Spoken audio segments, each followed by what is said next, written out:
Like and subscribe for more educational content.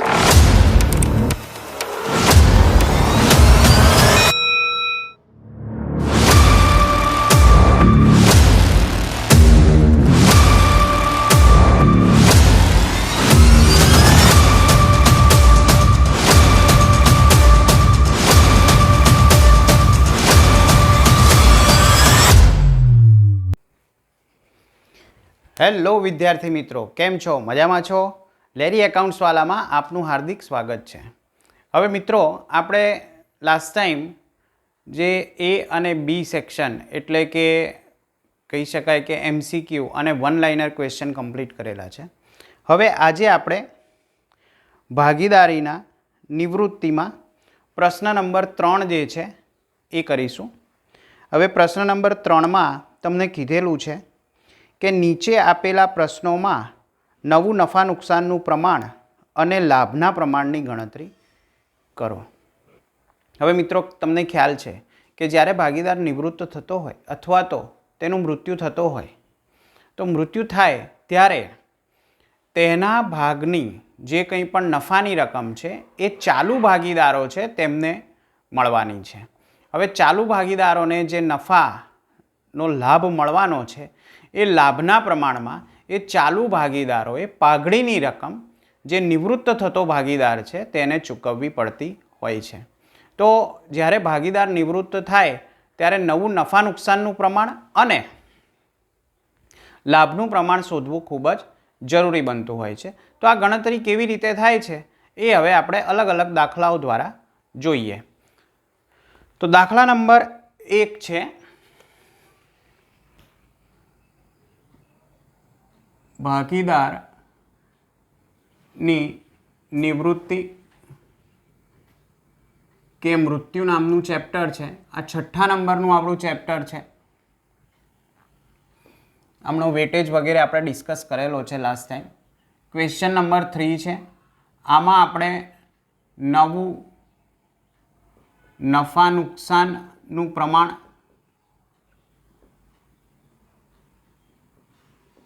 અને લાભનું પ્રમાણ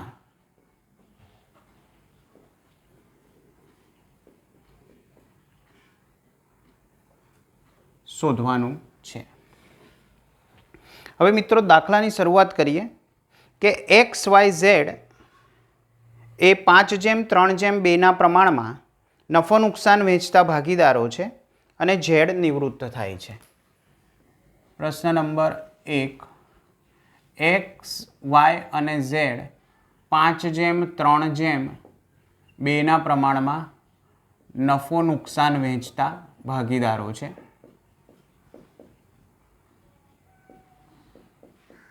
હવે આમાં Z નિવૃત્ત થાય છે.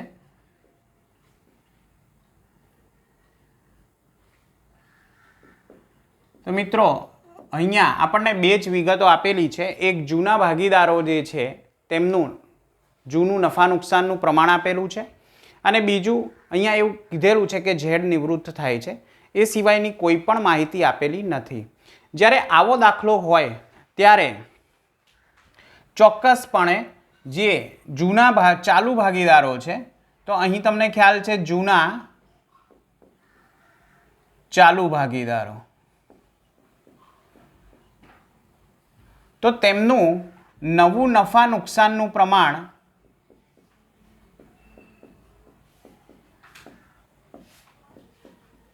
એ તેમનું જૂના નફા નુકસાનનું પ્રમાણ જ રહેશે, એટલે 5:3 જ રહેશે.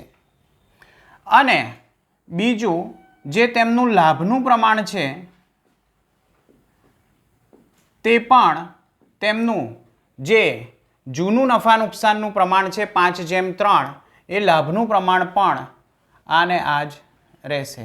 તો અહીં લાભનું પ્રમાણ અને નવું નફા નુકસાનનું પ્રમાણ એ બંને સરખું રહેશે. હવે દાખલા નંબર 2માં જોઈએ. તો દાખલા નંબર 2માં A, B અને C 3 ભાગીદારો છે. તેઓ નફો નુકસાન 1/2, 1/3 અને 1/6 પ્રમાણમાં વેચે છે. હવે આપણને કીધેલું છે કે જો એ નિવૃત્ત થાય તો નવા નફા નુકસાનનું પ્રમાણ શોધો અને લાભનું પ્રમાણ શોધો.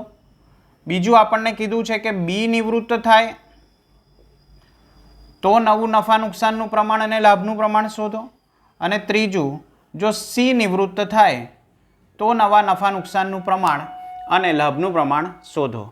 તો મિત્રો અહીંયા પહેલાં એ બી અને સી નું નફા નુકસાનનું જે પ્રમાણ છે તેને આપણે સરખું કરી લઈએ. અહીંયા 1/6 છે એટલે 6 પ્રમાણે આપણે બધાના છેદને સરખા કરી નાખીશું. તો અહીંયા આપણે 6 કરવા માટે 3 વડે ગુણાકાર કરવો પડશે એટલે 3/6. અહીંયા 2 વડે ગુણાકાર કરવો પડશે એટલે 2/6 અને અહીં 1/6. એમ તેમનું જૂનું નફા નુકસાનનું પ્રમાણ 3:2:1 રહેશે. હવે જો ભાગીદાર એ નિવૃત્ત થાય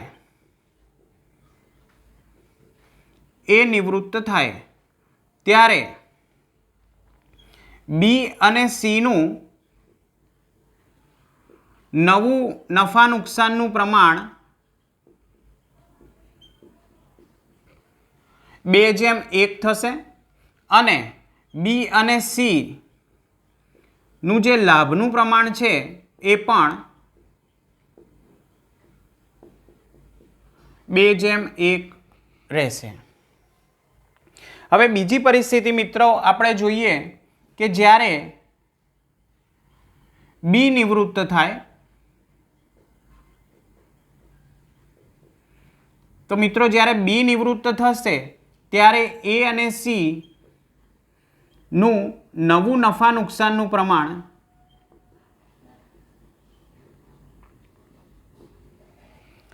3:1 થઈ જશે અને એ અને સીનું લાભનું જે પ્રમાણ છે એ પણ 3:1 રહેશે.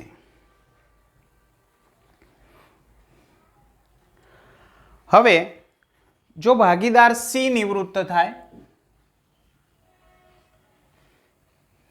ત્રીજી પરિસ્થિતિમાં જો સી નિવૃત્ત થાય તો મિત્રો એ અને બી નું નવું નફા નુકસાનનું પ્રમાણ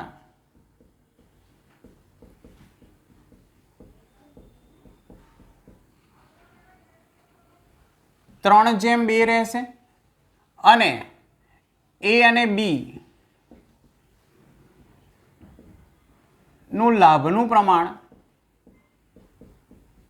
પણ 3:2 રહેશે. હવે વિદ્યાર્થી મિત્રો ત્રીજા દાખલા તરફ આપણે આગળ વધીએ. તો ત્રીજા દાખલામાં આપણને એવું કીધેલું છે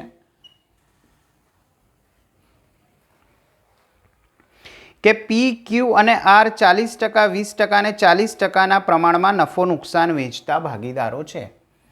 પી, ક્યુ અને આર તેઓ 20%,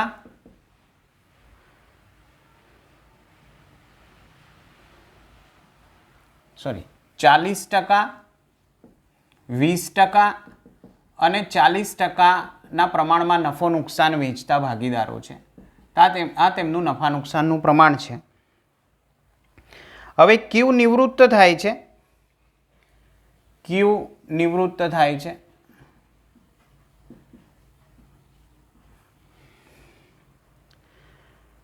ક્યુના નફામાંથી પીને 3/20 અને આરને 1/20 ભાગ મળે છે. એટલે મિત્રો અહીંયા ક્યુનો ભાગ જે છે એમાંથી પીને 30/20 અને આરને 1/20 ભાગ મળે છે. હવે આ જે ભાગ આપે છે એનો મતલબ ક્યુનો ભાગ આ લોકોને જે મળે છે તે તેમના માટે લાભ થઈ જશે. એટલે લાભ પીનો થઈ જશે 3 અને આરનો થઈ જશે 1, એટલે લાભનું પ્રમાણ 3:1 થઈ જશે. હવે મિત્રો નવું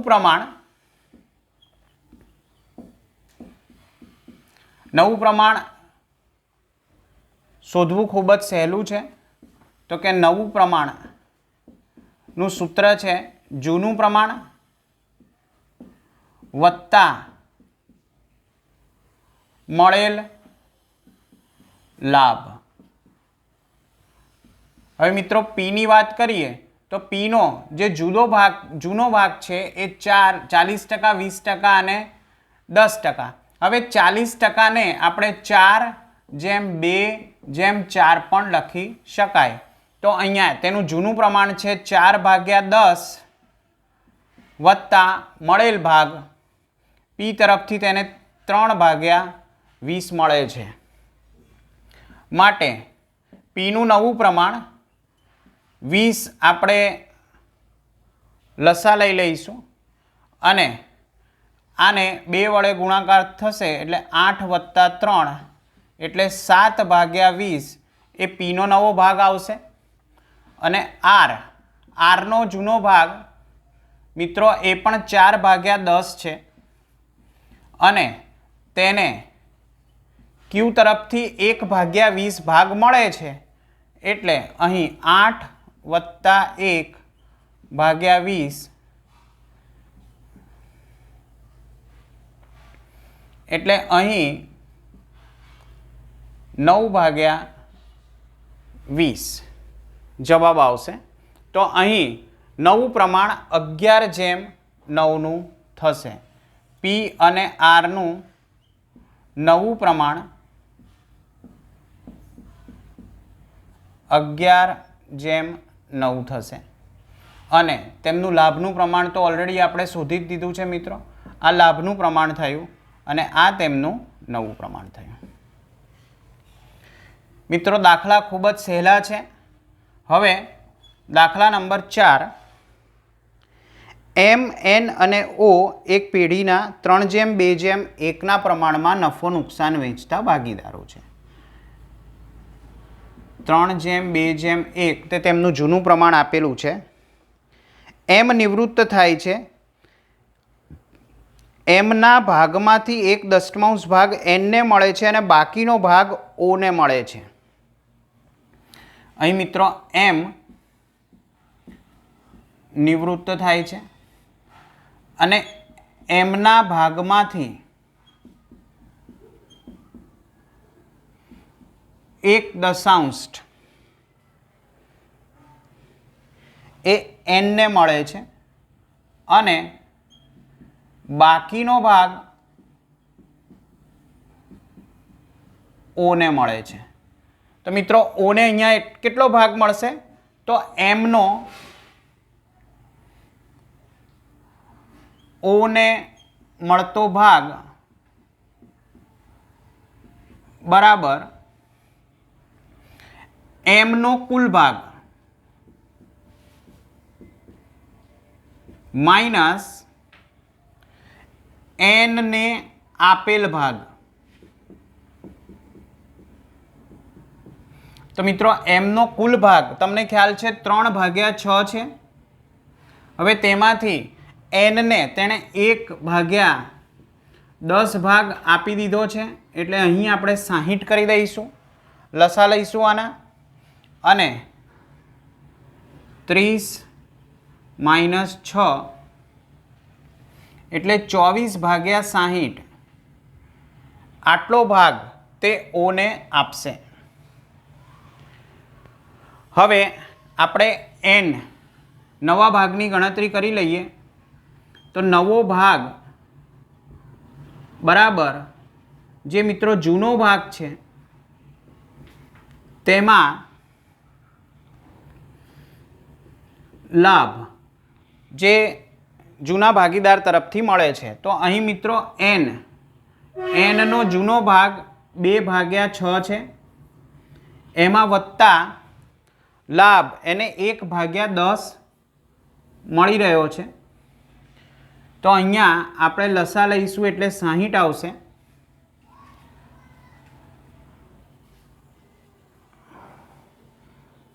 10 દુ 20 અને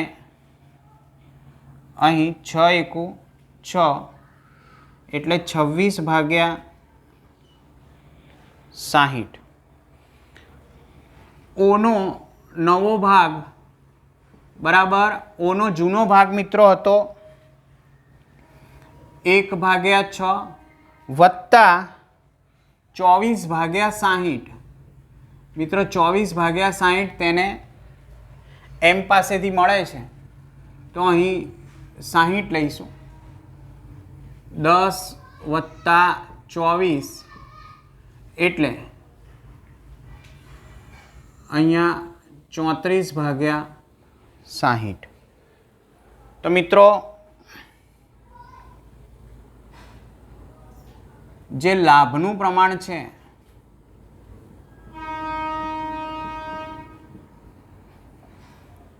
એ એનનું લાભનું પ્રમાણ તમને ખ્યાલ છે 1/10 છે અને ઓનું જે લાભનું પ્રમાણ છે 24/60 છે. હવે આના આપણે લસા લઈ લઈશું એટલે 6/60 અને 24/60 એટલે 6/24 એ લાભનું પ્રમાણ થશે.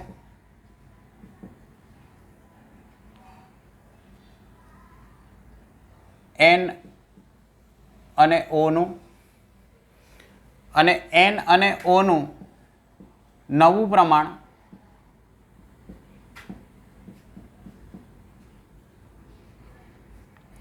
26/34 થશે. તો મિત્રો અહીં દાખલા ખૂબ જ સહેલા છે. હવે 5મા નંબરનો આપણે દાખલો જોઈએ. 5મા નંબરના દાખલામાં CBD એક પેઢીના ભાગીદારો છે. સી, બી અને ડી એક પેઢીના ભાગીદારો છે. તેઓ નફો નુકસાન 4/5/3ના પ્રમાણમાં વેચે છે. ડી નિવૃત્ત થાય છે. ડી ના નફાનો ભાગ સી અને બીને 2/1ના પ્રમાણમાં મળશે. ડી નિવૃત્ત થાય છે અને જે ડીનો ભાગ છે એ સી અને બીને 2/1ના પ્રમાણમાં આપવાનો છે. તો અહીંયા મિત્રો આપણે ડીનો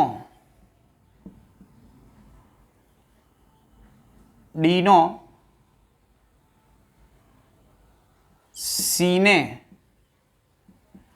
આપવાનો ભાગ આપણે શોધી નાખીશું અને ડીનો બીને આપવાનો ભાગ શોધી નાખીશું. હવે જે ડીનો કુલ ભાગ છે મિત્રો, ડીનો કુલ ભાગ છે 3/12.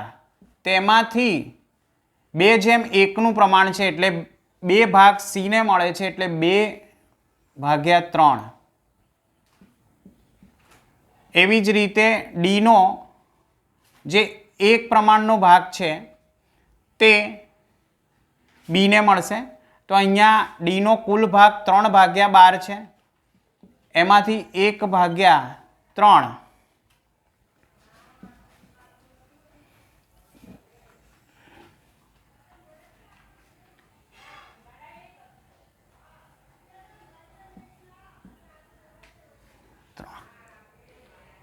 એટલે અહીં સી અને બીને જે લાભ મળે છે તેનું પ્રમાણ મિત્રો 6/3 છે. હવે આને વધારે સરળ કરવું હોય તો 2/1 કહી શકાય.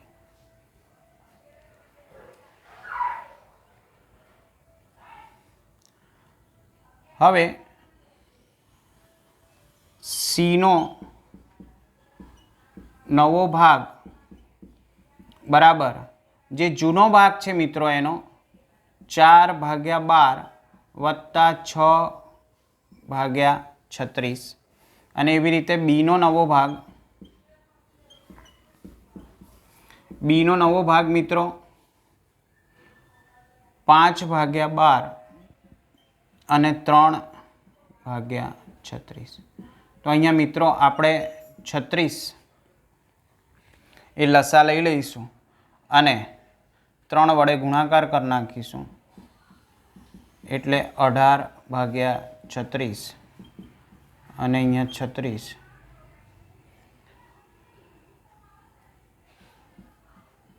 15 + 3 એટલે 18/36. આમ સી અને બીનો નવો ભાગ 18/18 એટલે 1/1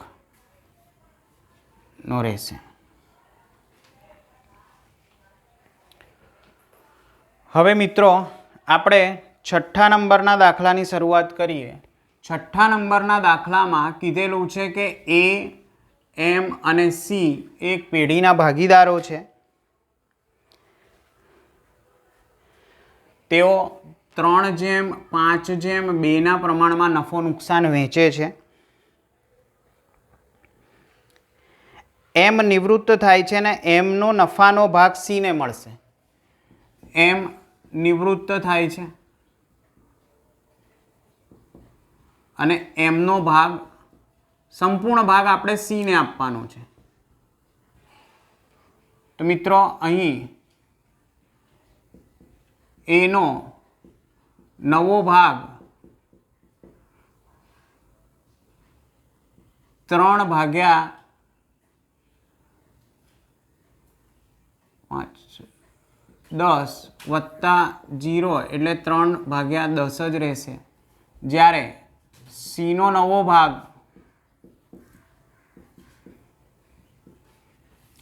2/10 વત્તા 5/10 એટલે 10 કોમન અને 7. તો અહીં જે લાભ છે ફક્ત સીને મળે છે અને જે નવું નફા નુકસાનનું પ્રમાણ છે એ અને સીનું 3/7 છે.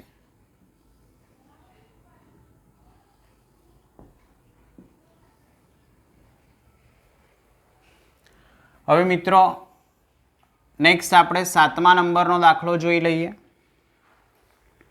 હવે 7મા નંબરના દાખલામાં પી, ક્યુ, આર અને એસ.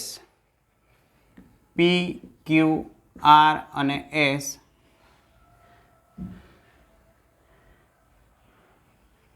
4/3/2/1 પ્રમાણમાં નફો નુકસાન વેચતા ભાગીદારો છે. હવે ક્યુ નિવૃત્ત થાય છે. ક્યુ નિવૃત્ત થાય છે અને ક્યુનો ભાગ આર, ક્યુનો ભાગ આર અને એસ ને સરખે હિસ્સે મળે છે.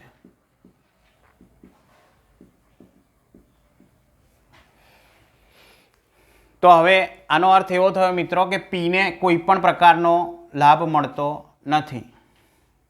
તો અહીં ક્યુનો જે ભાગ છે, ક્યુનો ભાગ 3/10 એનો અડધો ભાગ આરને મળશે અને અડધો ભાગ એસને મળશે. તો પીનો નવો ભાગ મિત્રો પીનો નવો ભાગ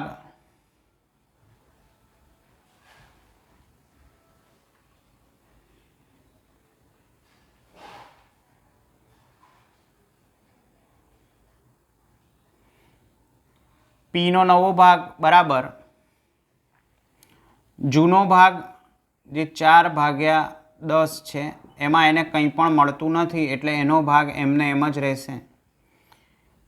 ક્યુ રિટાયર થઈ જાય છે એટલે એનું કંઈ ગણાશે નહીં. આરનો નવો ભાગ,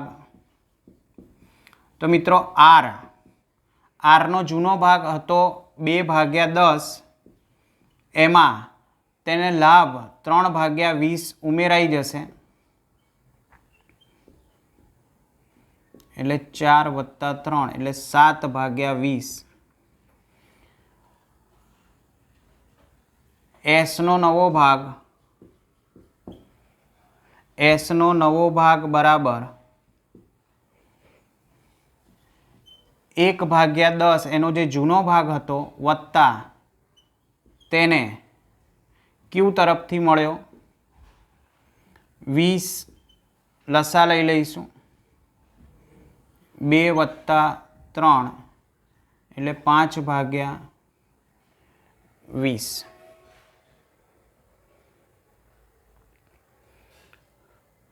હવે પીનો જે નવો ભાગ છે મિત્રો એને આપણે 2 વડે ગુણાકાર કરી દઈશું એટલે 8/20 એટલે પી આર અને એસનો નવો ભાગ 8/7/5 થઈ જશે અને જે લાભ છે એ 1/1 પ્રમાણમાં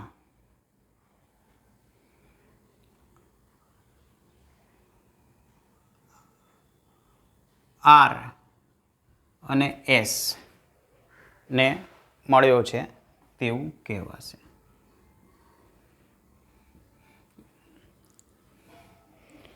મિત્રો અહીંયા આપણા ક્વેશ્ચન નંબર 3ના 1 થી 7 દાખલાઓ પૂરા થાય છે. હવે નેક્સ્ટ લેક્ચરમાં આપણે 8મા દાખલાથી શરૂઆત કરીશું.